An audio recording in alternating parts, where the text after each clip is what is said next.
다음으로 클래시피케이션 속성에 대해서 알아볼 건데요. 사전적인 뜻으로는 분류라는 뜻을 가지고 있지만 분류보다는 표시에 관련된 속성들이라 생각하시면 좋을 것 같습니다. 먼저 블록 요소들의 나열을 지정할 수 있는 플롯 속성에 대해 알아보겠습니다. 앞서 설명드렸듯이 원래 블록 요소는 기본적으로 앞뒤에 줄바꿈 성질을 가지고 있어서 나란히 배치될 수가 없는데요. 이 플롯 속성은 인접한 블록 요소들이 나열되도록 도와주는 CSS입니다. 값으로는 왼쪽으로 나열하는 left와 오른쪽으로 나열하는 right가 있습니다. 다음으로 클리어 속성에 대해 알아보겠는데요.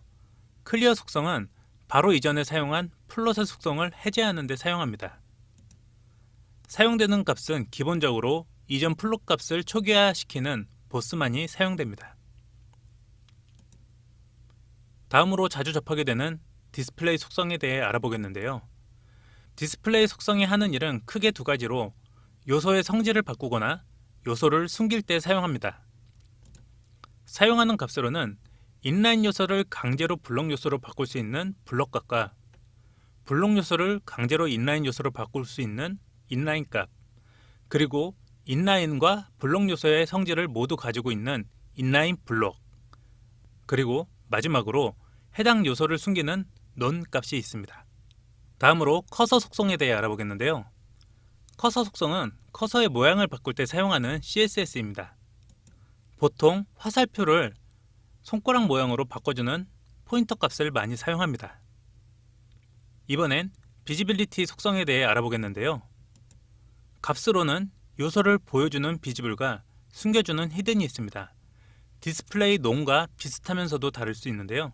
이거는 실습을 통해 확인시켜 드리도록 하겠습니다. 마지막으로 오버플로우 속성에 대해 알아볼 건데요. 입력한 내용이 내용을 감싸고 있는 마크업보다 클 경우 넘치는 내용을 어떻게 처리할지 정의하는 CSS입니다. 넘치는 값은 모두 숨기길 바라면 히든 값을, 더 많은 내용을 스크롤바를 통해 보여주길 원하면 스크롤 값을, 내용의 크기에 따라 자동으로 스크롤을 보여줄지 안 보여줄지 정의하는 오토가 있습니다. 자, 그럼 실습을 통해 CSS 값들이 하는 역할을 확인해 보도록 하겠습니다. 먼저 메인 메뉴를 통해 실습을 할 건데요. 메인 메뉴 같은 경우는 원래 대부분 가로로 나열되어 있는 형태인데 현재 보시는 건 세로로 나열되어 있는 걸 확인하실 수가 있습니다. 이는 메인 메뉴를 만들었던 ULLI 태그가 기본적으로 블록 요소를 가지고 있기 때문에 블록 요소의 특성인 자동으로 줄바꿈이 되어 이런 현상이 나타납니다. 이런 블록 요소로 되어 있는 것을 인접한 블록 요소와 나란히 해주기 위해 쓰는 CSS 값이 플롯인데요. 그렇다면 메인 메뉴를 선택하여 나열해 보도록 하겠습니다. 현재 메뉴 안에 있는 li, li, li, li 이 하나하나가 줄 단위로 나오기 때문에 선택을 해야 되는 것은 메뉴 안에 있는 li가 되고요.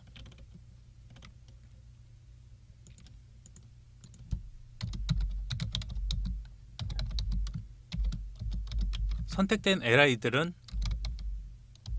플롯 속성을 이용하여 레프트 값을 지정을 해줍니다.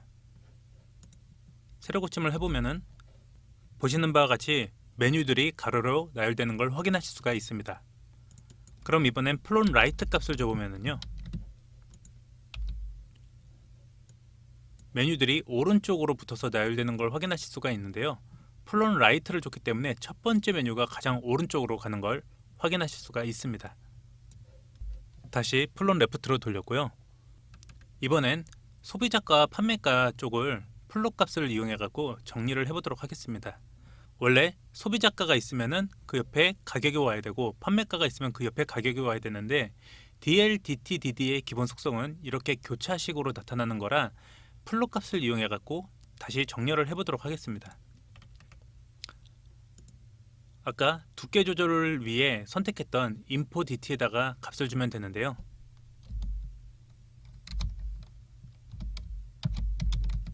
플롯 레프트 값을 주면 info에 있는 DT, DT, DD가 왼쪽 속성을 가졌기 때문에 인접한 블록 요소가 옆으로 나란히 배치되는 것을 확인할 수 있습니다. 세로 고침을 통해 보여드리도록 하겠습니다.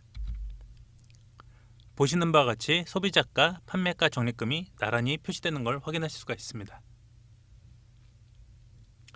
다음으로 다른 결과를 보기 위해서 배너 사이즈를 500픽셀로 일단 조절을 하겠습니다. 앞서 선택했던 배너의 크기가 1000픽셀인데 500픽셀로 조절을 하면은요, 보시는 바와 같이 배너가 오른쪽으로 딸려 올라가는 것을 확인할 수가 있는데요. 이는 플러스 속성은 인접한 블록 요소를 인접하게 만드는 성질이 있기 때문에 원하는 것은 메뉴 아래에 배너가 들어가야 되는데 원치 않게도 옆으로 나란히 들어가는 걸 확인하실 수가 있습니다. 그렇다면 배너를 내려주기 위해서는 플롯 값을 초기화시켜 줘야 되는데 그게 앞서 설명드린 클리어 보스가 하는 역할입니다. 그렇다면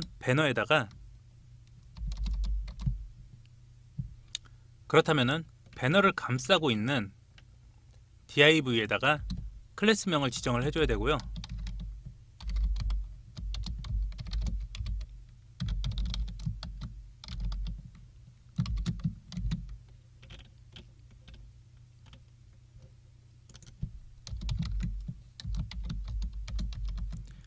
해당 div를 상위 플롯의 영향을 받지 않도록 초기화 시켜주겠다는 의미로 클리어 보스 값을 주도록 하겠습니다. 그리고 세로 고침을 해보면 배너가 아래로 떨어지는 것을 확인하실 수가 있는데요. 플롯 값과 클리어 값은 쌍으로 이루어지기 때문에 앞서 플롯 값을 사용했다면 다음에 클리어 보스로 반드시 초기화 시켜주는 버릇을 들이는 게 좋습니다. 자, 이번에는 메뉴에서 플롯 레프트 값 아까 준 거를 다시 제거를 해주시고, 그럼 다시 메인 메뉴가 나란히 표시가 되겠죠. 이번에는 디스플레이를 이용해서 나란히 배치하는 것을 한번 만들어 보도록 하겠습니다. 말씀드렸듯이 ULLI의 LI들은 모두 블록 요소이기 때문에 세로로 나란히 배치가 되고요. 디스플레이를 통해 요소를 블록에서 인라인으로 강제로 바꿔버리면은 이렇게 가로로 나란히 나열되는 것을 확인하실 수가 있습니다. 이럴 경우 메뉴와 메뉴 사이가 너무 다닥다닥 붙어 있기 때문에 메뉴의 크기를 키워주기 위해서 가로값을 주게 되는데요. 메뉴 li 값을 가로값 100픽셀로 지정을 했습니다. 하지만 세로 고침을 해도 100픽셀이 되지 않습니다. 이는 앞서 배웠듯이 인라인 요소는 가로 세로 값을 지정할 수 없기 때문입니다. 그럼 가로로 나란히 배치하면서 가로 크기도 지정하고 싶다면 무엇을 써야 될까요?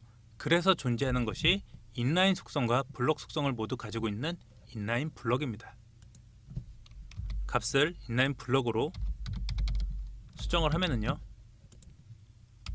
보시는 바와 같이 가로로 나란히 배치가 되고 가로 크기가 100픽셀로 조정이 된 것도 확인하실 수가 있습니다.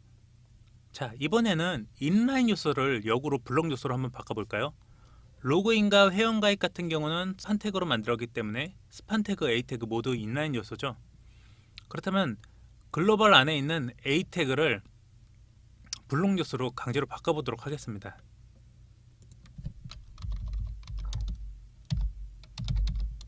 글로벌 안에 있는 A 태그를 선택을 하시고 디스플레이 값을 강제로 블록으로 지정을 하면은 블록 요소는 특성 중에 하나가 그거였죠. 위아래 줄바꿈을 갖는다. 자, 결과를 확인해 볼까요? 로그인과 회원가입이 위아래로 나란히 줄바꿈을 가져가지고 배치된 걸 확인하실 수가 있습니다. 다시 원래대로 복구를 하고요.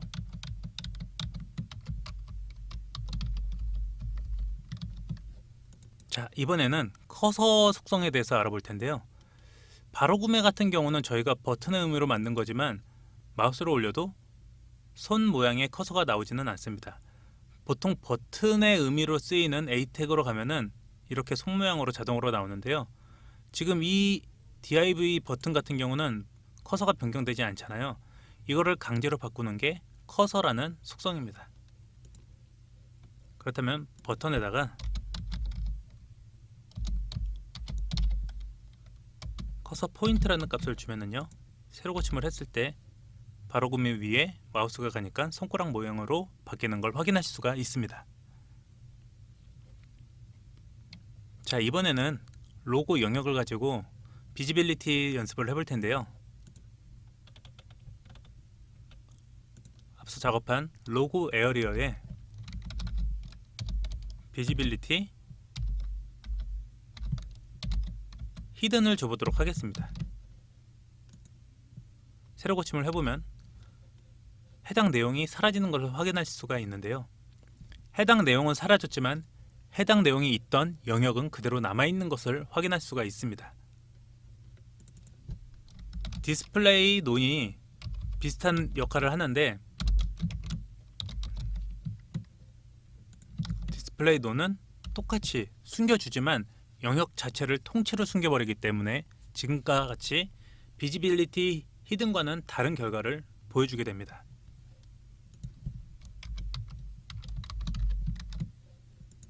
다시 원상태로 돌리고요. 이번에는 오버플로우에 대해서 알아볼 건데요. 로긴 에어리어의 가로 크기를 100픽셀로 줄여서 조정을 하고요. 내용을 확인해 보면은 바깥을 감싸고 있는 div 영역은 가로 100, 세로 200의 박스를 가지고 있는데 그 안의 내용은 가로 150픽셀로 이 영역을 치고 나갔습니다. 이럴 때 넘치는 내용을 어떻게 처리하느냐가 오버플로우인데요. 오버플로우 히든을 주게 되면 넘치는 값들은 이렇게 숨겨서 보여주게 됩니다. 반대로 오버플로우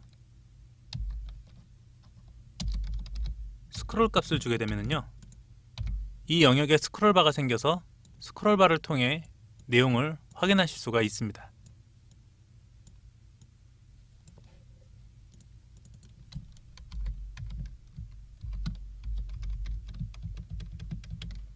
다음 연습을 위해서 가로값은 150픽셀, 세로값은 삭제하고 보더값만 남기고 저장을 하도록 하겠습니다.